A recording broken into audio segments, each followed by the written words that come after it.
Hello दोस्तों। 28 दिसंबर 2022 CTET के paper में कौन कौन से क्वेश्चन इस बार पूछे गए हैं उसके बारे में हम डिस्कशन कर लेते हैं। सबसे पहला क्वेश्चन ये पूछा गया होगा कि इनमें से कौन से रेडिकल कंस्ट्रक्टिविज्म है या सोशल कंस्ट्रक्टिविज्म पूछा गया होगा। अगर रेडिकल पूछा गया हो तो उसका आंसर पियाजे हो जाता और सोशल पूछा जाता तो उसका आंसर वाइगोट्स्की हो जाता। स्कीमा से एक क्वेश्चन आया था, स्कीमा किससे रिलेटेड होता है, तो स्कीमा होता है जीन पियाजे से रिलेटेड है। और एक क्वेश्चन आया था कॉलबर्ग के सिद्धांत में गुड गर्ल ओरिएंटेशन जो है वो कौन सी स्टेज है, तो ये क्वेश्चन आया है, वो स्टेज होती है आपकी थर्ड स्टेज। हार्वर्ड गार्डनर से क्वेश्चन आया कि हार्वर्ड गार्डनर के अनुसार दूसरों को समझने की योग्यता किस प्रकार की बुद्धिमत्ता या बुद्धि है, तो ये दोस्तों इंटरपर्सनल या आंतरिक बुद्धि कहलाती है। एनईपी से एक क्वेश्चन आया है, तो एनईपी से क्या क्वेश्चन आया है वो एग्जैक्टली हमें नहीं पता चल पाया, लेकिन उसमें इस तरीके का क्वेश्चन था 5+3+3+4 की बात की गई है, तो ये क्वेश्चन पेपर में आया है।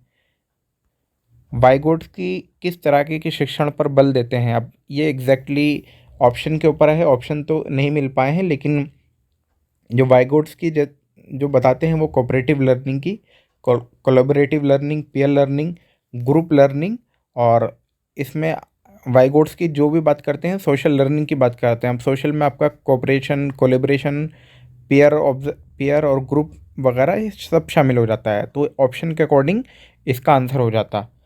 सिफेलोकोडल से क्वेश्चन आया, तो सिफेलोकोडल से जो सिरो पदोमुखी जो होता है, इससे क्वेश्चन ये होता है कि सरों से पैर तक यानी कि हेड टू टॉय जाता है। और एक होता है प्रॉक्सिमा डिस्टल, तो आपके पेपर में प्रॉक्सिमा डिस्टल भी आता है जो आपका जाता है सेंटर से आउटवर्ड की तरफ। एक क्वेश्चन ये है सीडीपी का कि लड़कियों को कहा जाता है कि क्रिकेट मत खेलो, ये किस टाइप का है। और दूसरा एक और सेट में ये क्वेश्चन आया कि फुटबॉल खेलने के लिए लड़कों को मना किया जाता है, ये क्या कहलाता है, तो ये कहलाता है दोस्तों जेंडर स्टीरियोटाइप, यानी कि लिंग रूढ़िवादिता। फिर और देखते हैं हम बचपन से व्यक्त या चाइल्डहुड टू एडल्टहुड के बीच किस पीरियड को कहते हैं। अब जो चाइल्डहुड से एडल्टहुड का जो पीरियड होता है वो क्या कहलाता है, वो कहलाता है आपका एडोलेसेंट पीरियड, जिसको हम किशोर अवस्था के नाम से भी जाने जाते हैं। और इसको तूफान भी कहा जाता है, यानी कि तूफान की अवस्था भी कहा जाता है। चिरो डांस कहाँ किया जाता है, ये भी क्वेश्चन इस बार आया है, तो चिरो डांस जो किया जाता है वो असम में किया जाता है, और ये इसका बैम्बू में यूज़ किया जाता है, बैम्बू का यूज़ होता है इस डांस में। एक बच्चा अपनी कक्षा की किताबों को नहीं पढ़ पा रहा है, वह कौन से डिसऑर्डर से पीड़ित है, यानी कि कौन सा उसको डिसऑर्डर है, तो वो डिसलेक्सिया है। डिसलेक्सिया से ये क्वेश्चन आया कि वो किताबें नहीं पढ़ पाता है, तो डिसलेक्सिया होता है जिसमें पढ़ने से रिलेटेड प्रॉब्लम होती है। इसके फोल्डिंग का कॉन्सेप्ट किसके द्वारा दिया गया है, तो इसके फोल्डिंग से इस टाइप का क्वेश्चन आया होगा, एग्जैक्टली क्वेश्चन नहीं पता चल पाया, तो वाइगोट्स की जो है इस से रिलेटेड है आपका इसके फोल्डिंग। उत्तर प्रदेश का कौन सा ज़िला इत्र बनाने के लिए प्रसिद्ध है, तो ये आपका ईवीएस का क्वेश्चन है, ईवीएस का क्वेश्चन में इसका कन्नौज इसका आंसर हो जाएगा। मधुमक्खियाँ किस महीने में अंडे देती है, ये भी ईवीएस का क्वेश्चन है, और इसका सही ऑप्शन है, सही आंसर अक्टूबर टू दिसंबर। वह पक्षी जो झटके या जर्किंग से अपनी गर्दन घुमाता है वो मैना है। और फिर देखते हैं जिम कॉर्बेट नेशनल पार्क के बारे में पूछा कि वो कहाँ पर है, तो उत्तराखंड में ये प्रेजेंट है। और इस बारी BICS की फुल फॉर्म भी पूछी गई है। BICS की फुल फॉर्म ये लास्ट ईयर यानी कि जो पहला ऑनलाइन जो हुआ था उसमें भी पूछी गई थी, तो बेसिक इंटरपर्सनल कम्युनिकेटिव स्किल।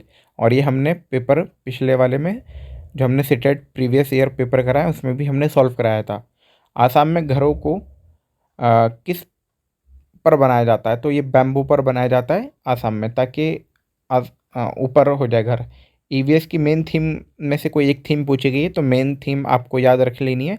और मेन थीम आपको मैं बता दूं कि पहला जो होता है फैमिली एंड फ्रेंड्स होती है, उसके बाद फूड, और फिर वाटर और shelter, travels and things we may can do, ये 6 मेन थीम होती है। उसके बाद आपकी फैमिली एंड फ्रेंड्स की थीम होती है, और फूड की थीम, सब थीम होती है, तो सब थीम आपको, और मेन थीम का जो 6 थीम है ये तो आपको याद कर लेनी है।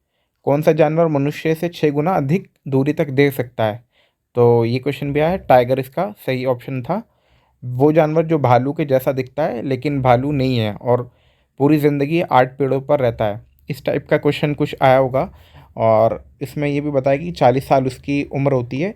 तो ये स्लोथ की बात कर रहे हैं, तो स्लोथ के बारे में बता दूं कि उसकी 40 साल उम्र होती है और 8 पेड़ भी ये पूरी अपनी ज़िंदगी में बदलता है, यानी कि एक पेड़ पर लगभग 5 साल रहता है और जिस पेड़ पर रहता है उसी की ये पत्तियाँ खाता रहता है। कौन सा पक्षी अपनी गर्दन को घुमा सकता है? तो एक क्वेश्चन है कि जर्क से, यानी कि तेज़ी से, झटके से जो अ, घुमाता है वो है आपका मैना, और जो पूरा घुमा लेता है वो आपका उल्लू है, ओल। तो दोस्तों ये थे 28 दिसंबर यानी कि आज के पेपर में आए हुए सारे क्वेश्चन। इसी तरीके के और भी वीडियोस के लिए आप हमारे चैनल को लगातार सब्सक्राइब करें और आने वाली वीडियोस के लिए बेल आइकन को भी ज़रूर दबाएं। बहुत बहुत शुक्रिया आपका।